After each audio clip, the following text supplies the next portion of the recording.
के तपाईँलाई कहिलेकाहीँ लाग्छ मान्छेहरूले जे बोल्छन् भित्रबाट तिनीहरू त्यस्ता हुँदैनन्?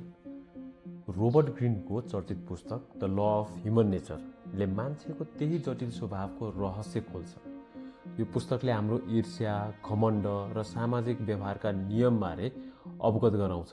यसले हामीलाई मान्छेको देखावटी व्यवहारभित्र लुकेको वास्तविक रूप चिन्न सिकाउँछ।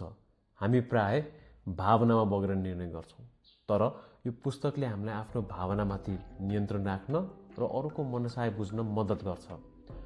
धेरैलाई लाग्छ यो किताब अरूलाई म्यानिपुलेट गर्न हो, तर वास्तवमा यो त आफूलाई चिन्न र आफ्नै कमजोरीहरू सुधार्नको लागि हो।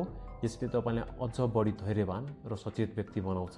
यो पुस्तकको सबैभन्दा शक्तिशाली भाग यसको अन्तिम अध्याय हो, जहाँ लेखकले साझा मृत्युमा ध्यान दिन आग्रह गर्छन्। हामी सबै एक न एक दिन मर्छौँ भन्ने यथार्थलाई स्वीकार्दा हाम्रा अहङ्कार र सानातिना झगडाहरू अर्थहीन लाग्न थाल्छन्। यसले हामीलाई जीवनप्रति कृतज्ञ हुन र मान्छेहरूसँग अझ बढी सहानुभूति राख्न सिकाउँछ। यदि तपाईँ आफ्नो सम्बन्ध र व्यक्तित्वलाई अर्को स्तरमा लैजान चाहनुहुन्छ भने यो पुस्तक तपाईँको लागि मास्टर क्लास हुनेछ। फेरि पनि नयाँ वर्ष 2083 को असीम शुभकामना।